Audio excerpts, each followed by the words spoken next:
Chapter 1 of Foundation Stones to Happiness and Success by James Allen. Chapter 1. Right Principles. It is wise to know what comes first and what to do first. To begin anything in the middle or at the end is to make a muddle of it. The athlete who began by breaking the tape would not receive the prize. He must begin by facing the starter and towing the mark. And even then a good start is important if he is to win. The pupil does not begin with algebra and literature, but with counting and ABC. So in life, the businessmen who begin at the bottom achieve the more enduring success, and the religious men who reach the highest heights of spiritual knowledge and wisdom are they who have stooped to serve a patient apprenticeship to the humbler tasks, and have not scorned the common experiences of humanity or overlook the lessons to be learned from them. The first things in a sound life, and therefore in a truly happy and successful life, are right principles. Without right principles to begin with, there will be wrong practices to follow with, and a bungled and wretched life to end with. All the infinite variety of calculations which tabulate the commerce and science of the world come out of 10 figures. All the hundreds of thousands of books which constitute the literature of the world and perpetuate its thought and genius are built up from the 26 letters. The greatest astronomer cannot ignore the 10 simple figures. The profoundest man of genius cannot dispense with the 26 simple characters. The fundamentals of all things are few and simple, yet without them there is no knowledge and no achievement.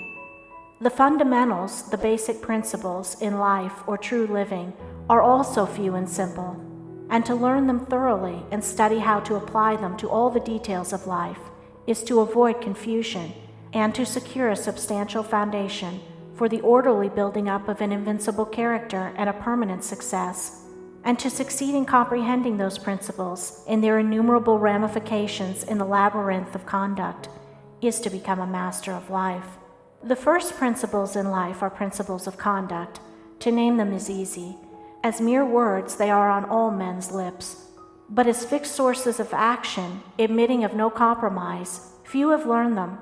In this short talk, I will deal with 5 only of these principles.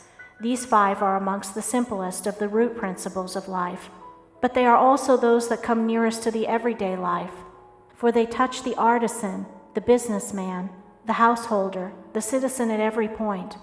No one of them can be dispensed with but at severe cost, and he who perfects himself in their application will rise superior to many of the troubles and failures of life, and will come into these springs and currents of thought which flow harmoniously toward the regions of enduring success. The first of these principles is duty. A much hackneyed word, I know, but it contains a rare jewel for him who will seek it by assiduous application. The principle of duty means strict adherence to one's own business, and just as strict non-interference in the business of others.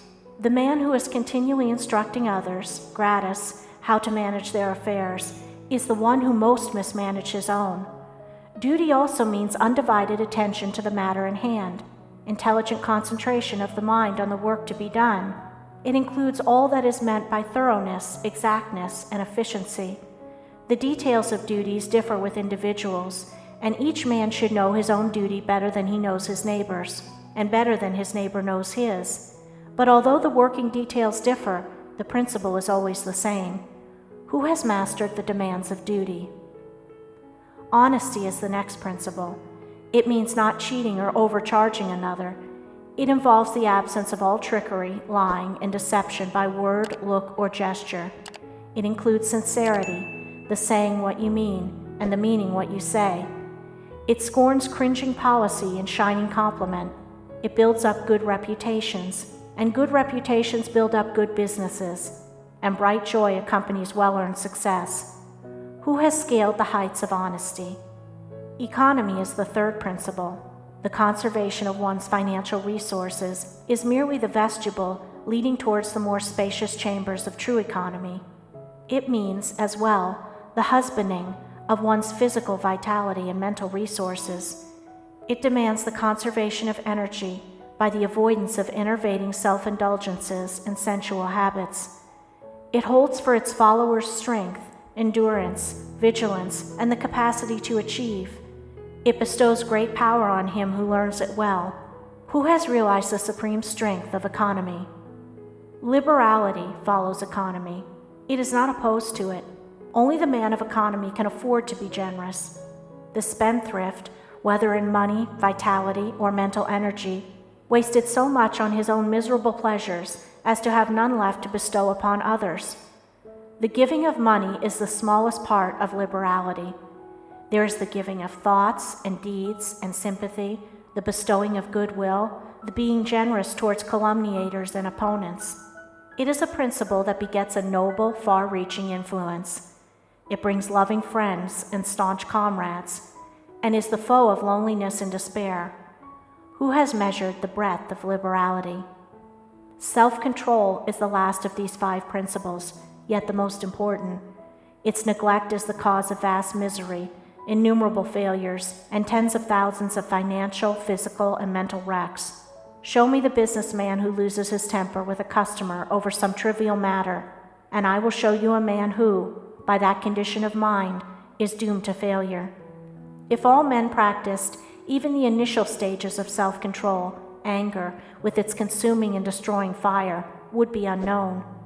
The lessons of patience, purity, gentleness, kindness, and steadfastness, which are contained in the principle of self-control, are slowly learned by men. Yet until they are truly learned, a man's character and success are uncertain and insecure. Where is the man who has perfected himself in self-control? Where he may be, he is a master indeed. The 5 principles are 5 practices, 5 avenues to achievement, and 5 sources of knowledge. It is an old saying and a good rule that practice makes perfect, and he who would make his own wisdom, which is inherent in those principles, must not merely have them on his lips, they must be established in his heart. To know them and receive what they alone can bring, he must do them and give them out in his actions. End of chapter 1.